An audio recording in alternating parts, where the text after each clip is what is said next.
there's no shortage of people who have been saying that Alen Babic is an accident waiting to happen.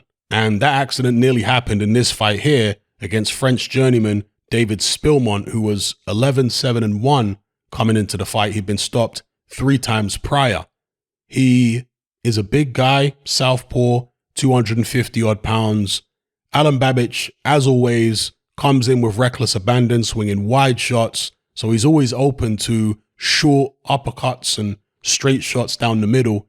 And he got caught with such punches in this fight, was clearly hurt. After the fight, he said he wasn't hurt. I mean, he could have fooled me because he looked seriously hurt when he got caught, walked into some shots from Spilmont. And I think it was relatively close to the end of the round. He managed to survive, and he went on to drop Spilmont several times, dropped him in the 4th and dropped him in the 6th prior to the fight being stopped. I think Spilmont sat out the count, didn't he? I believe he did, or did the referee? I forget now. It's all a blur. But bottom line is, there were serious warning signs here for Alen Babic. There have been in previous fights, not so much against Eric Molina, but a fight before that against, I believe, Mark Bennett. There were warning signs there. There were warning signs here in the Spilmont fight. To be fair, Alen Babic did take the fight at, I believe, 2 weeks' notice. So he perhaps wasn't in the kind of fighting shape in terms of, cardiovascular fitness as he would normally be, because he didn't look as intense as normal to me, Alen Babic. He's not a fast heavyweight, but he looks slower than normal, more sluggish than normal, less intense. And I think that may have been a result of not being, right at the peak of his powers as he normally would be when he comes into a fight. Also, Alen Babic did talk about the fact that he's been very active. So maybe he's also tired from all the training camps because he's been so active. This guy trains, by all accounts, like a savage, as well as fighting like a savage. But the main issues here for Alen Babic are technical. If he doesn't address those technical issues, he's not going to get much further in boxing. And I know he knows how to do it because this guy did have an extensive amateur background. He never fought at any particularly high level internationally, but, he fought a lot in his country and had apparently something like 80 or 90 bouts. So he would have worked on technical things with his coach. And we've seen flashes of some type of technical ability from Alen Babic.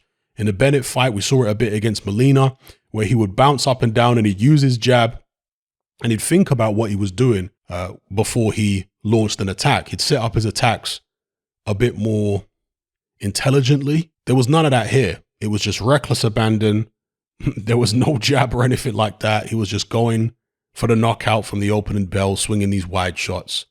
And like I say, it's an accident waiting to happen. It's a recipe for disaster. But Alen Babic is one of those guys who says, hey, if you think you can knock me out, come knock me out. I want to be in these wars. I want to be in these life and death battles. I don't care. If I get beat, I get beat. I'll shake the guy's hand. And I mean, what can you really say to that? He provides entertainment. Now, it's frustrating at the same time because you think if he made some tweaks there, he could actually be a lot better and go further. But other people would say, you could give this guy all the tweaks in the world by way of technical improvements, and he's never going to make it to the top of the heavyweight division, perhaps not even the top of the bridgerweight division. Who knows? Maybe they're right. But, and I'm talking about bridgerweight. Heavyweight, you'd be amazed if Alen Babic got anywhere near the top. But bridgerweight, perhaps even there, if he doesn't make these technical adjustments, or even if he does make the technical adjustments, there are going to be people who say he still can't beat the likes of Oscar Rivas, who is the bridgerweight champion. So we'll see. Right now, based on that performance, surely Oscar Rivas would smash Alen Babic to pieces. But Alen Babic, who's more careful about what he's doing, who's being a bit more technical, maybe bouncing up and down, using that jab as we saw in a few other fights, maybe he'd have a chance against Rivas. I don't know, but you'd have to make Rivas the favorite either way. Regardless of what Babic comes in, Rivas is a good fighter. The only thing about Rivas, which Babic could maybe take advantage of in a serious way, is he doesn't have the greatest stamina, Oscar Rivas. And that's because he is a very bulky guy. Although at bridgerweight, he's less bulky than he is at heavyweight. He's clearly a guy that loves his weightlifting, and that takes its toll on his cardiovascular system because of all the extra muscle that his body wasn't designed to carry. But like I say, at Bridgerweight, maybe that won't be so much of a factor. I didn't actually see Rivas's fight at Bridgerweight when he won the title, so I can't really speak on that. Big up Brand Jennings, by the way, again, because of the fact that he was supposed to be in there fighting a rematch with Rivas, but he pulled out of the fight. He declined hundreds of thousands of dollars to take that fight because he was standing on his principles.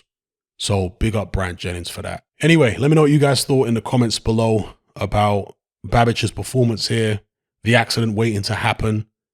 Will he get beaten by a journeyman? Will he not even get to a decent level at all? Let's say European level. Let me know what you think.